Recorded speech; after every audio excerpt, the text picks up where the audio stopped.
Good morning student. પાઠ 12 ઘર્ષણની અંદર આપણે વધારાના પ્રશ્નના જવાબની સમજ મેળવીએ છીએ. લાસ્ટ વિડીયોમાં આપણે વૈજ્ઞાનિક કારણો અને ટૂંકમાં પ્રશ્નના જવાબની સમજ મેળવી હતી. આજે આપણે મુદ્દાસર પ્રશ્નના જવાબની સમજ મેળવીશું. ફરી વખત વિદ્યાર્થી મિત્રો તમને યાદ કરાવું કે જાન્યુઆરી એન્ડમાં આપણી વિજ્ઞાનની યુનિટ ટેસ્ટ આવશે. યાદ રાખજો. એટલે આ 12મો પાઠ આપણો ઘર્ષણનો કે જે પરીક્ષાની અંદર છે. યાદ રાખજો, ઘણા બધા વિદ્યાર્થીઓ વિડીયો જોતા નથી અને પ્રશ્નના જવાબ પણ નોટમાં લખતા નથી, તો તમારી પાસે વાંચવા માટે કોઈ પણ જાતનું સાહિત્ય નહીં રહે. એટલા માટે જ પ્રશ્નના જવાબની સમજ તમને આ વિડીયો દ્વારા આપું છું કે જેથી કરીને તમે સમજીને નોટની અંદર એ પ્રશ્નના જવાબ લખશો કે જેથી કરીને પરીક્ષાની અંદર તમારી પાસે વાંચવા માટેનું મટીરિયલ રહે. તો વાત કરીએ આપણે પ્રશ્નના જવાબમાં આગળ.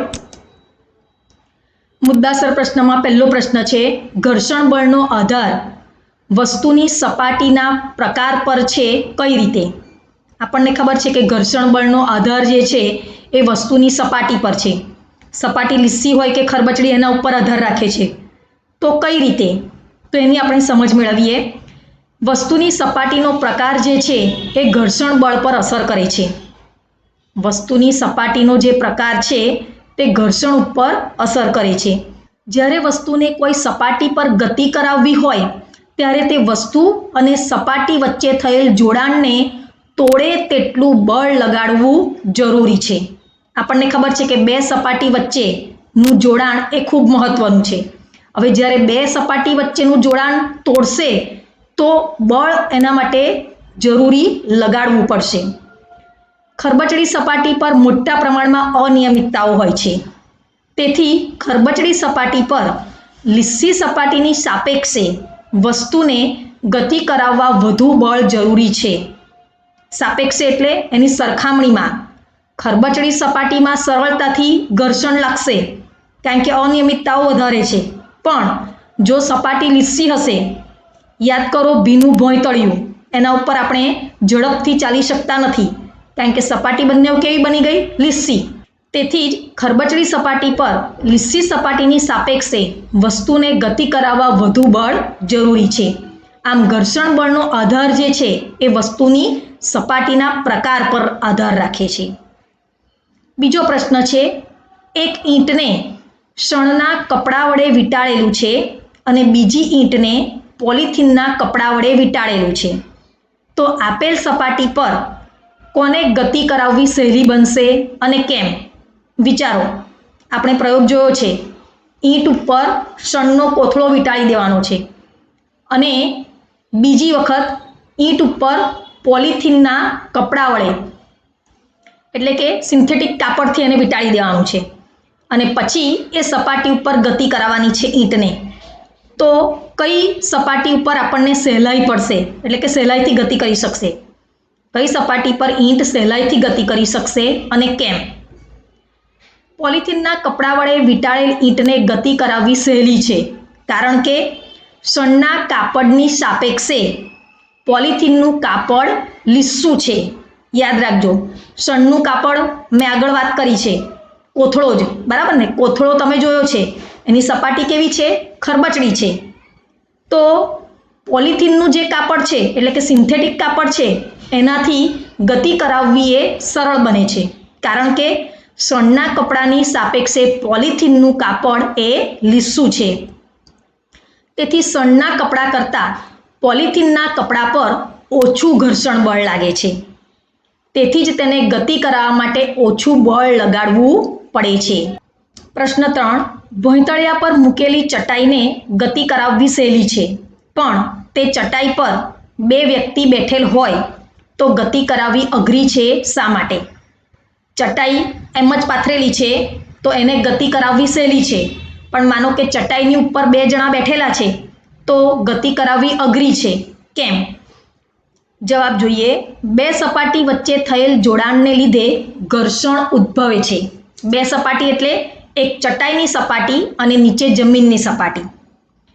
જો બે સપાટીને મોટા બળથી એકબીજા પર દબાવવામાં આવે તો તેમની વચ્ચેનું જોડાણ મજબૂત થવાથી ઘર્ષણ બળ વધે છે.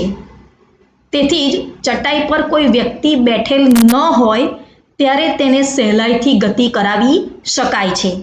પણ જો તેના પર કોઈ વ્યક્તિ બેઠેલ હોય તો વધુ ઘર્ષણ ઉદ્ભવવાને કારણે ચટાઈને ગતિ કરાવવી અઘરી પડે છે. ચોથો પ્રશ્ન છે, ઘર્ષણના કારણે ઉષ્મા ઉત્પન્ન થાય છે તે દર્શાવતા 3 ઉદાહરણ આપો. એટલે કે ઘર્ષણ જ્યારે ઉત્પન્ન થશે તો સાથે સાથે ઉષ્મા પણ ઉત્પન્ન થાય તેવા 3 ઉદાહરણ આપણે લખવાના છે. થોડી મિનિટો સુધી પોતાની હથેળીને એકબીજા સાથે જોરથી ઘસવાથી ગરમ થયેલી માલુમ પડે છે. આ પહેલું ઉદાહરણ. 2 સપાટી ઘસાય છે, જોરમાં ઘસોજો અને પછી ગાલ પર લગાડજો તો ગરમીનો અનુભવ થશે. એનો અર્થ કે 2 હથેળીની સપાટી એકબીજા સાથે ઘસાશે તો ઉષ્મા ઉત્પન્ન થાય છે. આ પહેલું ઉદાહરણ. બીજું ઉદાહરણ, માચિસની દિવાસળીને માચિસની ખરબચડી સપાટી પર ઘસવાથી ઘર્ષણના કારણે ઉષ્મા ઉત્પન્ન થવાથી એ સળગી ઉઠે છે. આપણને ખબર છે દિવાસળીની પેટીની જે સાઈડની પટ્ટી છે ત્યાં એની સળી ઘસવામાં આવે તો 2 સપાટી એકબીજા સાથે ઘસાય છે અને ખરબચડી છે અને એના કારણે ઉષ્મા ઉત્પન્ન થાય છે. દિવાસળી સળગે છે એટલે ગરમી ઉત્પન્ન થઈ. આ બીજું ઉદાહરણ. ત્રીજું ઉદાહરણ, મિક્સચરને થોડી મિનિટ ચલાવવાથી તેનું જાર એ સ્ટીલનું હોય, પ્લાસ્ટિકનું હોય તો એ શું થઈ જાય છે? ગરમ હોય. કોઈ પણ જાર હોય. મિક્સચરની અંદર જ્યારે તમે જાર મૂકીને એને કંઈ પણ વસ્તુ જ્યારે દળતા હોય, પીસતા હોય ત્યારે એનું જે જાર છે તે ગરમ થઈ જાય છે. આ 3 ઉદાહરણ છે, યાદ રાખજો. 5મો પ્રશ્ન છે, રેલવેના પાટા અને ગતિમાન ટ્રેનના પૈંડા વચ્ચે કોઈ ઘર્ષણ બળ પ્રવર્તે છે? જો હા અથવા તો ના જે હોય તે લખવાનું છે અને જો હા તો તેનો પ્રકાર લખો કે કયા પ્રકારનું ઘર્ષણ બળ પ્રવર્તે છે. સાથે સાથે જો રેલવેના પાટા અને ટ્રેનના પૈંડા વચ્ચે હવાનું સ્તર દાખલ કરવામાં આવે તો ઘર્ષણ પર થતી અસર જણાવો. સમજો વિદ્યાર્થી મિત્રો, 3 પ્રશ્ન એક સાથે પૂછેલા છે. ફરી વખત સમજાવું છું. રેલવેના પાટા અને ગતિમાન ટ્રેનના પૈંડા વચ્ચે કોઈ ઘર્ષણ બળ પ્રવર્તે છે? એટલે કે પાટા પર જ્યારે ટ્રેન ચાલે છે ત્યારે ઘર્ષણ ઉદ્ભવે છે? હા કે ના? જો જવાબ હા હોય તો કયા પ્રકારનું ઘર્ષણ બળ એ પ્રકાર લખવાનો છે. અને ત્રીજો સવાલ, રેલવેના પાટા અને પૈંડાની વચ્ચે જો હવાનું સ્તર દાખલ કરવામાં આવે તો ઘર્ષણ પર થતી અસર જણાવવાની છે. તો જવાબ લખીશું આપણે હા. શું થશે? ઘર્ષણ બળ ઉત્પન્ન થાય છે? હા. કયા પ્રકારનું? લોટણ ઘર્ષણ બળ ઉત્પન્ન થશે. રેલવેના પાટા અને ટ્રેનના પૈંડાની વચ્ચે જો હવાનું સ્તર દાખલ કરવામાં આવે તો ઘર્ષણ ઘટી જશે. યાદ રાખજો. 6થો પ્રશ્ન, આપણા શરીરમાં સાંધામાં અસ્થિ કુર્ચા હોય છે. 6થા ધોરણમાં ભણી ગયેલા છો. આપણા શરીરના જ્યાં પણ સાંધા છે, આ બધા સાંધા છે. અહીંયા કોણીયનું સાંધું છે, અહીંયા કાંડાનું સાંધું છે, અહીંયા આંગળી આગળ સાંધા છે. તો જ્યાં પણ સાંધા છે એ સાંધામાં અસ્થિ કુર્ચા હોય છે, જેના કારણે આપણે સરળતાથી હલનચલન કરી શકીએ છીએ. તો આપણું હલનચલન સરળતાથી અડચણ રહિત થઈ શકે છે. જેમ જેમ આપણી ઉંમર વધે છે તેમ તેમ આ અસ્થિ કુર્ચા જે છે તે જીર્ણ અથવા તો નબળા પડી જાય છે. તો આના કારણે સાંધાના હલનચલન પર થતી અસર જણાવો. આ પણ એક પ્રકારનું ઘર્ષણ જ છે વિદ્યાર્થી મિત્રો, બરાબર સમજજો. આપણા શરીરની અંદર પણ જેટલી જગ્યાએ સાંધા આવેલા છે એ દરેક સાંધામાં અસ્થિ કુર્ચા છે અને એના કારણે આપણે હલનચલન કરી શકીએ છીએ. પણ જેમ જેમ આપણી ઉંમર વધતી જાય છે તેમ તેમ આ અસ્થિ કુર્ચા જે છે એ નબળા પડી જાય છે અથવા તો ઘસાઈ જાય છે. જીર્ણ એટલે ઘસાઈ જાય છે. તો એના કારણે શરીરના સાંધાના અંદર હલનચલનમાં કોઈ અસર થશે ખરી? હા. અસ્થિ કુર્ચા જીર્ણ થવાને લીધે સાંધામાં ઘર્ષણ વધે છે અને જેના કારણે સાંધાઓનું હલનચલન કષ્ટદાયક થાય છે, જેના કારણે સાંધાનો દુખાવો થાય છે. હવે સાદું ઉદાહરણ તમે સમજો. ઘૂંટણનું હાડકું છે અથવા તો તમારા અહીંયા કાંડાનું હાડકું છે. હવે સતત આપણે હલનચલન અથવા તો આપણે શરૂઆતમાં હલનચલન કરીએ છીએ, પણ જેમ જેમ ઉંમર વધતી જાય તેમ આ સાંધાઓ જે છે, અહીંયા આવેલા સાંધાઓ કે ખભાની અંદર આવેલા સાંધાઓ એ જીર્ણ થઈ જશે અને એ ઘસારાના કારણે ત્યાં ઘર્ષણ બળ વધે છે અને ઘર્ષણ બળ વધશે તો સાંધાઓનું હલનચલન કષ્ટદાયક એટલે સાંધાનો દુખાવો થાય છે. એ કદાચ તમે તમારા મમ્મી પપ્પા અથવા તો દાદા દાદી હશે તો પૂછજો કે સાંધાઓમાં દુખાવો જે થાય છે તો એ અસ્થિ ઊર્જા જે છે શરીરની અંદર આવેલી એ નબળી પડી જાય અથવા તો જીર્ણ થઈ જાય ઘર્ષણના કારણે, તો આવું જોવા મળે છે અને પછી સાંધાનો દુખાવો થાય છે. 7મો પ્રશ્ન છે, ઘર્ષણ વધારવાના ઉપાયો જણાવો. તો કેટલીક પરિસ્થિતિ એવી છે કે જેના કારણે ઘર્ષણ વધારી શકાય છે અથવા તો ઈચ્છનીય છે. આપણે પાઠમાં સમજ મેળવેલી જ કે ઘર્ષણ ક્યારે ઈચ્છનીય બને છે. તો એના મુદ્દા લખીએ. પહેલો મુદ્દો, બૂટ ચંપલના તળિયા ખાંચાવાળા રાખવામાં આવે છે, બરાબર, કે જેથી કરીને આપણે સરળતાથી ઘર્ષણ વધારી શકીએ અને બે સપાટી, એક તો જમીનની અને આપણા બૂટ ચંપલના તળિયાની, બંને સપાટી વચ્ચે ઘર્ષણ બળ વધે અને એ ઈચ્છનીય છે, યાદ રાખજો. બીજું, કાર, ટ્રક અને બુલડોઝર જેવા વાહનોના ટાયરો ખાંચાવાળા રાખવામાં આવે છે, જેથી જમીનની સપાટી પર ટાયરોના ખાંચા જે છે તેની પકડ વધારે મજબૂત બનાવી શકાય. ત્રીજો ફાયદો છે, વાહન અને સાયકલની બ્રેક પ્રણાલીમાં બ્રેક વાપરવામાં આવે છે.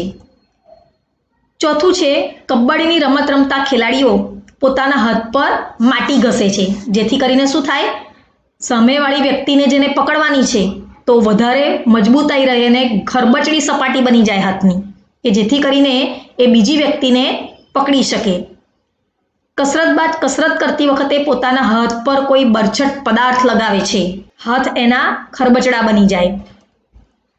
8મો પ્રશ્ન, ઘર્ષણ ઘટાડવાના ઉપાયો સમજો. ઘર્ષણ ઘટાડવાના ઉપાયો એટલે કે ઘટાડવાનું છે અને ઈચ્છનીય પણ છે. ઘટાડવાનું કેમ છે? કારણ કે આપણા માટે એ ફાયદાકારક છે. દાખલા તરીકે કેરમ રમવાની રમતમાં કેરમ બોર્ડ પર ઝીણો બારીક અબરખનો પાવડર છાંટવામાં આવે છે તો કુકરી સહેલાઈથી ખસી શકે, એટલે ઘર્ષણ બળ શું કર્યું, આપણે ઘટાડી દીધું, ઓછું કરી દીધું. બીજું, બારી બારણાના મિજાગરામાં તેલના થોડા ટીપા નાખવામાં આવે છે, જેથી કરીને અવાજ ન આવે અને મિજાગરા જે છે તે ઘસાઈ ન જાય અને ઘર્ષણ ઓછું કરવાનું છે. સાયકલ તથા મોટર રિપેર કરનાર કારીગરો વાહનોમાં ગતિશીલ ભાગની વચ્ચે ગ્રીસ લગાડે છે કે જેથી કરીને ઘર્ષણ બળને ઘટાડી શકીએ અને પદાર્થ જે છે અથવા તો બોલ બેરિંગ જે છે કે જે પણ મશીનરી છે એ ગતિશીલ ભાગ જે ગતિ કરે છે તેના ઉપર એક પાતળું સ્તર બની જાય ગ્રીસનું અને ઘર્ષણને ઘટાડી દે. મશીનોમાં તેના ગતિશીલ ભાગો વચ્ચે તેલ, ગ્રીસ કે ગ્રેફાઇટ લગાડવામાં આવે છે કે જેથી કરીને ઘર્ષણ બળ ઓછું કરી શકાય. અમુક મશીનો કે જેમનામાં ઊંજણ તરીકે તેલનો ઉપયોગ ન કરવાની સલાહ આપવામાં આવે છે, કારણ ત્યાં ગતિશીલ ભાગ વચ્ચે હવાના સ્તરનો ઉપયોગ કરવામાં આવે છે. હમણાં જ આગળ વાત કરી આપણે રેલવેના પાટા વચ્ચે કે હવાના સ્તરનો ઉપયોગ કરીને પણ ઘર્ષણ આપણે ઘટાડી શકીએ છીએ. તો આની સાથે આપણા વધારાના પ્રશ્નના જવાબની સમજ પૂર્ણ થાય છે અને આના પછીના વિડીયોમાં આપણે 13મા પાઠની સમજ મેળવીશું.